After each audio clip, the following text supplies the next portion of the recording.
wonderful that we're continuing with our leading entrepreneurs of the world, and it's a great pleasure for me to introduce Mr. Omry Man. My name is James Rosenstein. I'm a member of One Business World, and it's a great pleasure to introduce Mr. Omry Man. He is the co-founder and CRO of a company named Anchor, and his topic today will be lifting your bottom line. So Omry Man, please go ahead. All right, thank you for having me. Hey everybody, my objective for the next session is to try and share a little bit about what we're doing and how we see we can, like in terms of businesses, how we can help them lift their bottom line. So let's jump right in. Before I get started, I'll share a little bit about myself. I've been an entrepreneur basically since I can remember myself. When I was growing up, my first business was basically, I'm coming from Israel, I'm speaking with you now from Tel Aviv. So in Israel, a dollar coin is small and silver, and half a dollar is big and golden. So I would trade my sister, I would give her the half a dollar, which is big and golden, and she would give me the $1. And that was the first business I had, and it was really going well, but then regulation killed it, and I had to let that business go. But it really drove home the notion of, you know, margins ever since I was very small. And when I grew up, I had several businesses. Some of them were software, the other were consulting businesses. I was fairly fortunate to be successful relatively early and managed to start actually investing in different startups at an early age myself. The first business I had was with my brother. We had a content management system very similar to what you're familiar with Wix. So Wix.com, they're something of that nature, but before Wix existed. And then my brother went on to become their CTO for Wix and then opened Monday.com. So I had the privilege to see how you take a business from something that's very, very small and turn it into something that is generating millions, both in revenue and down the line in profits in different sectors. And in all the businesses that I had personally, something that was always very, very frustrating was the fact that billing and collection was always a sore point. I always, no matter what, suffered from late payments. It always was just a mess. We always had to chase clients that we loved working with, but the payments was always an issue. And I discovered that the damage it created with my business was immense. It was far greater than what I have thought it was. And the objective of what we're doing with Anchor and what hopefully I can bring value into this conversation is how do we lift that bottom line? And normally when we start and think about it, we think about, okay, let's just get more customers and get more revenue in the door, which is true, but that's the obvious, and there's something hiding in the nitty and gritty in our processes that we tend to overlook. And this is what I want to tackle with you. How do we automate getting paid? How do we make sure that that money doesn't really leak on the floor? Just out of curiosity, who is here is still awake? Because I'm talking, I don't see you. And if you have an ability to push like or anything that I'll see actually that you guys are aware of this. Oh, we have hearts. All right, thank you so much. So I'm moving on and let's see. So basically what I like to ask people is very straight off is your accounts receivable, like getting paid, your process. How do you feel about that? And normally it's, 1 out of 3 options. So people either say, yeah, it's billing, it's collections. We don't like it, but this is very sensitive. We don't like it, but we're getting it done, and we do what needs to be done to, it's part of the price of doing business. Others that have invested in several fancy softwares and are matching and making them work together with Zapier and duct tape have the second answer, that they have a solution in place. And then there's the honest people who say, well, it doesn't really work that well and we need some help. And sometimes it's, it depends on the day, the answer may vary. But when we went across, whether it was EY or BlackRock on the top, or a solopreneur, a photographer, like really, and the starting point, they all had similar experiences where that didn't really work for them, and getting paid on time was a burden. So we came up and said, okay, this has to be different. And we went and sought a solution into what experience we want to create in the world. And this is basically the experience that, when it's time to get paid, you're just getting paid for the work you've already done, and it just comes automatically. And when we looked, before we started, we looked how can we actually go about doing that? We discovered some horrific stats that basically accounts receivable or getting paid is a mess. It's a process that is losing businesses money. It's wasting them a ton of time. And more than anything, it's creating a very weak business foundation. So 90% of business failures are due to cash flow issues. And when you're looking at this stat, it doesn't really surprise anybody. You're out of money, then the business goes down. What was surprising is that 60% out of those 90 were actually profitable on paper, meaning had this thing been in place and been done properly, they would probably not die. And that's an equivalent of 2 million jobs a year in the US alone. The other stat is, and this is very conservative, this is coming from a Goldman Sachs report, it says that 45% of payments are late, and this is the most conservative. The least conservative is 75% of payments that are coming are late. This is actually a stat, the 64% coming from Intuit purchasing MailChimp. So they purchased MailChimp in the objective to improve businesses, and saw that small businesses have a lot of unpaid invoices. Revenue leakage, which is another very surprising thing. And this is exactly relating to our bottom line. This is something we tend not even know, or we don't know that we don't know.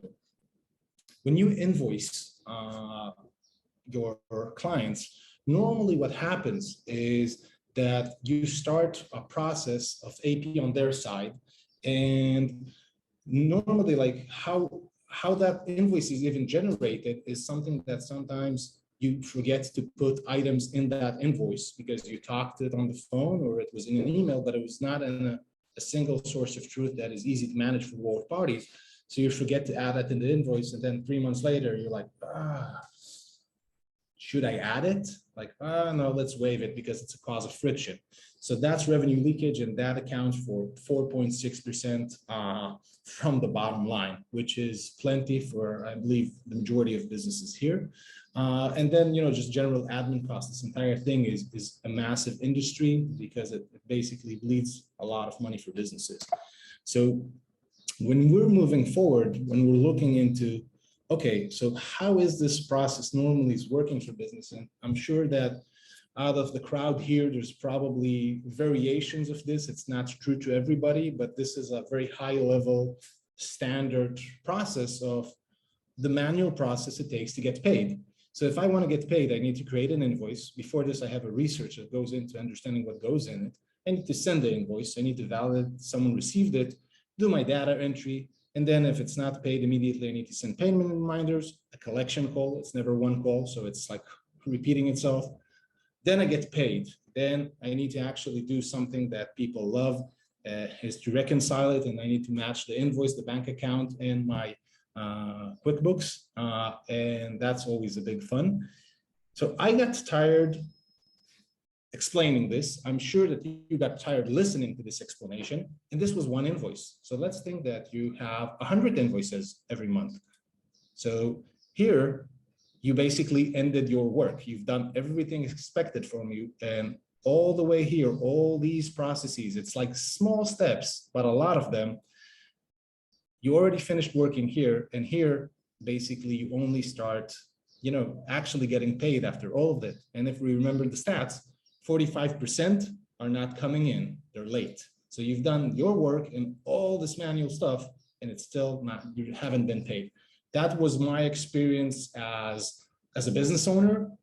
And this is what we're seeing. And I see people are sending, wow, laughing. I think it's, you're probably seeing your own experience here.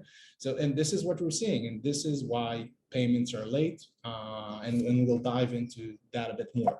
So we looked into, okay, in a perfect world, how will it work? And we looked and we said, I'd love it if it would flow exactly that, like it does in e-commerce and in SaaS, where,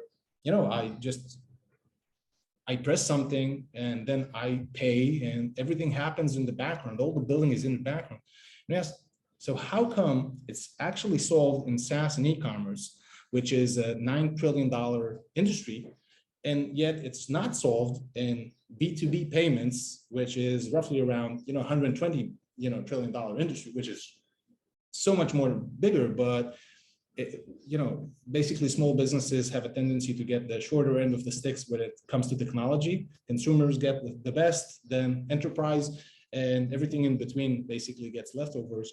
And we decided to change that. So we created a solution where you have zero manual steps to get paid. And I'll explain that in a minute, but basically it's no invoicing manually, no collection, no follow-up calls, no late payments, no reconciliation, no errors, no frustration, and basically no billing. So manually, there is billing, but it's not manual.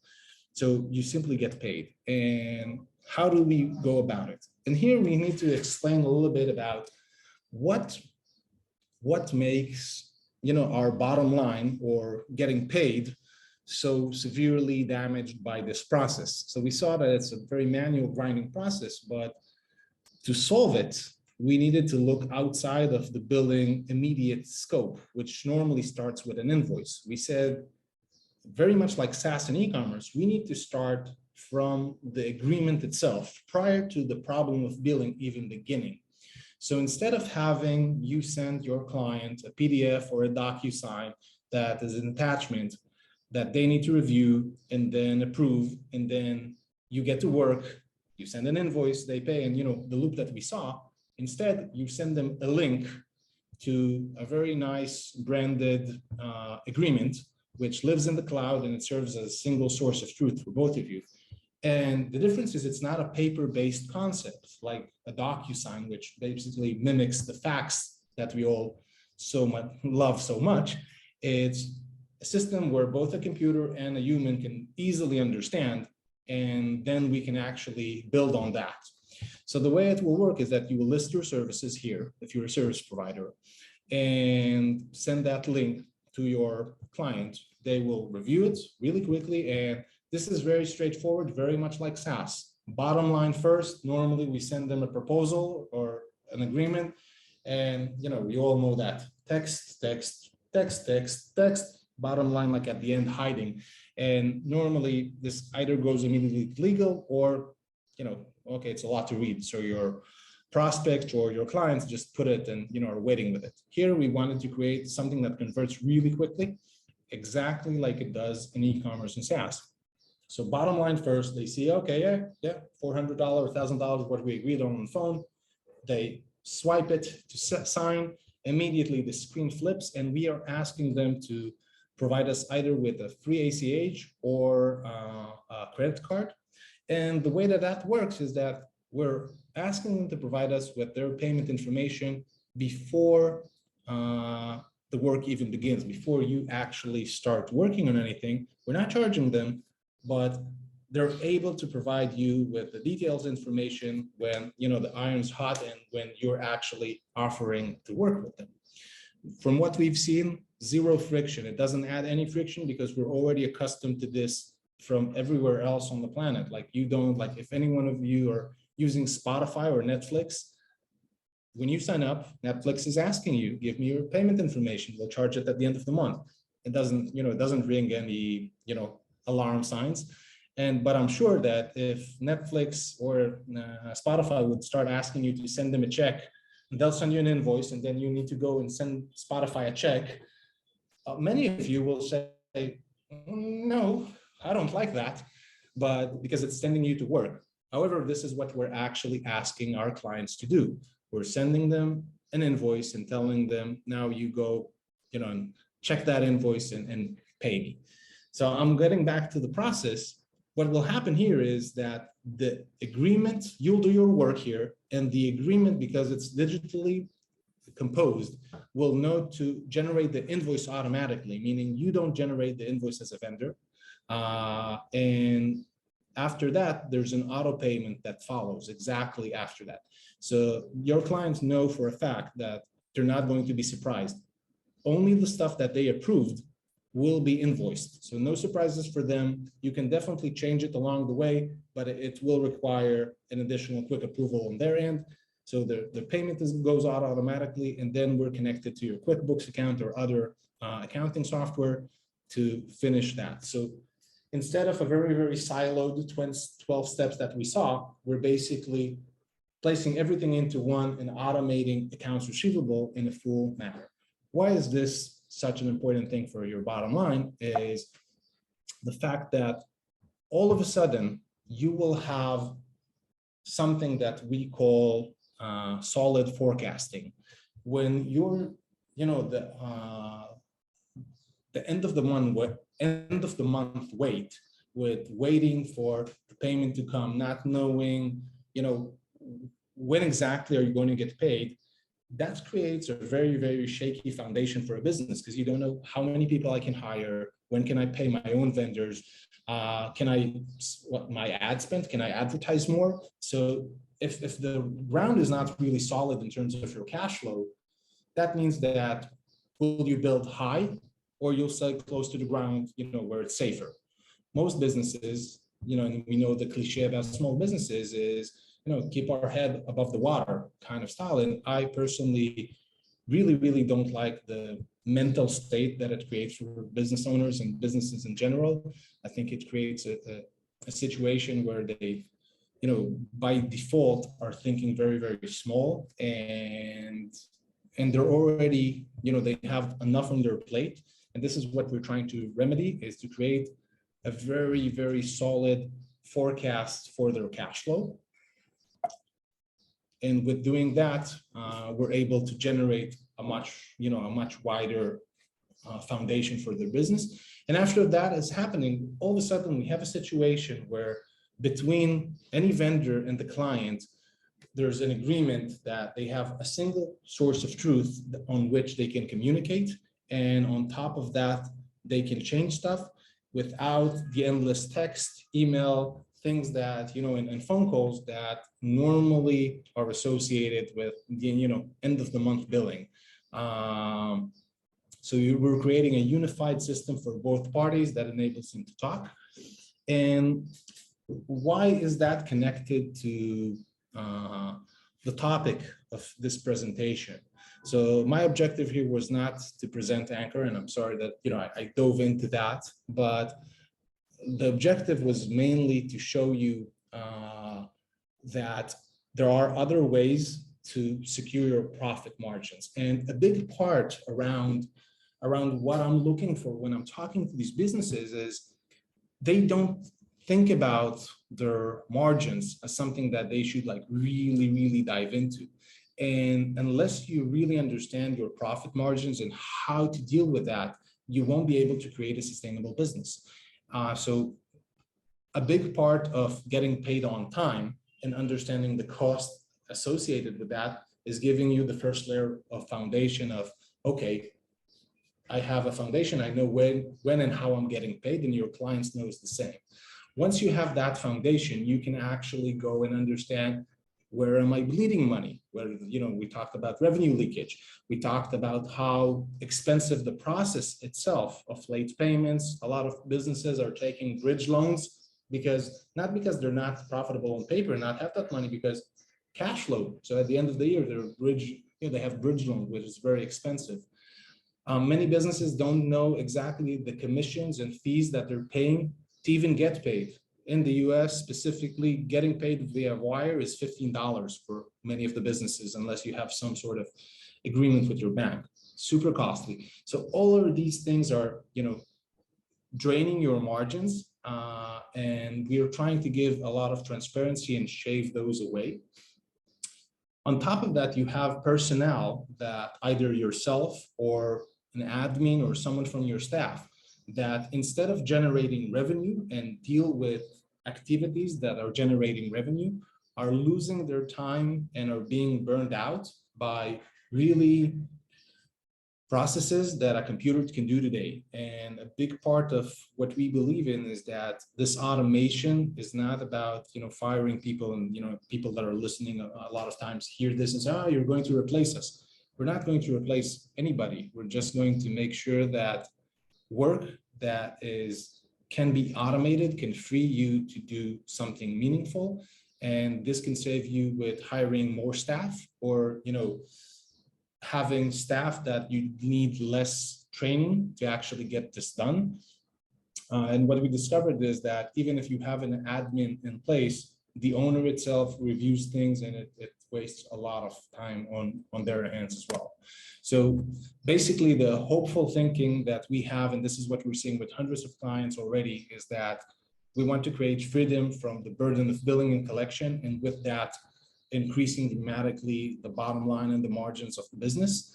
I don't know how I'm doing with time, but I'd love to jump into questions. So I'm stopping the sharing. Here I am. Okay, this is truly an excellent idea. A couple of quick questions that come up. What if, you're providing services, you have a different kind of business, and what if you need to change your invoice? Great question. So we understood that business, if there's any constant, is change. So you start something and then your client say, okay, I want this, or I want more or less, or change the price. Or you started to do, you sign something and then you discover, wow, the scope of this is so much bigger, I need to change it. You have complete control, meaning that you can just easily go into the agreement and say, 1,000 instead of 500, or add another services or delete services. All it will do is will send a notification to your client saying, hey, the agreement has changed, please approve. All they need to do is review it, approve. The minute they approve, it's becoming part of that same binding agreement, and the invoice will, according to what you defined, end of the month, net 30, whatever you decided, will be generated according to what you specified. As long as they agree, right? Of course. I mean, there is a little bit of conversation between the supplier and the customer. So we are not, right now, we've thought about adding a chat on the agreement, but we are not looking to replace your existing communication tools. So you can communicate with your client how you see fit and what's most comfortable. A lot of people, it's phone or email or text. You can decide on that scope and then just change it. Many people just, notify them through the agreement because, and then do the call. But the objective is for you to have a tool that solidifies that change. Because what happens normally is you talk to a client and you say, oh, it's much bigger, the scope, I need another, $2,000. And you write it on a sticky note that you plan to give to your admin, or you write her a text. And then 30 days go by until, it's time to invoice them. And then you're like, okay, research. You go back to your correspondence, you go back to your notes to try and remember and recall the change that you set out to do. We find that this is like the point of, this is what creates revenue leakage. And the way to do it is like immediately after that conversation, you have one place that you need to update it. Immediately on your game, you don't need to wait till the end of the month. You have a change, you input it immediately with one click or 2 clicks, and it's being sent. So it's send and forget. And either way, the system will follow up with automatic emails reminding them to approve. And either way, you'll get notified before that if they haven't approved, so you have a complete dashboard to help you manage that. Right. And if the customer says, no, I don't want to change, you just have a conversation. Exactly. But what we discovered, like as service providers, like you won't by default, like let's say if you like the current situation is, what happens is that you feel that you need a change, or you thought that you talked about the change with the client, and then you just send them an invoice and they get it and they say, wow, I remember 700. How come it's 2000? So the immediate thing that they do is not call you, it's just a, yeah, and they put it aside. You wait to your terms. Normally it's like net 30. So after 30 days have gone by, you pick up the phone and say, how are you doing? I sent you an invoice, why didn't you pay? So 30 days have already been passed. And then they'll say, oh yeah, I don't even remember, but I remember it was too much than what we agreed. You go back to the agreement, they go back to the agreement, at the end of it, you reach a compromise, either it's in the middle or you get what you want and there's friction on their end. Either way, you need to cancel the invoice, generate a new invoice. A very nice, happy show that everyone that has a business have probably already experienced this fun. So we're trying to eliminate that. Okay, one more quick question. We're running out of time. Dealing with government officials and offices, sometimes they have their own requirements. Can you get through with deals in government offices? So this is really depends if where you need to submit your invoice is an email address that you send it, or it's like an official system that you need to upload and do through your processes.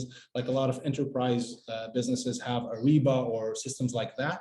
So now, if it's a system that you need to upload stuff to, we don't support that yet. The objective here is we're starting from small businesses and service providers and less B2G or even B2B with really large companies that have their own demands and structure, because they're trying to eliminate their AP problem.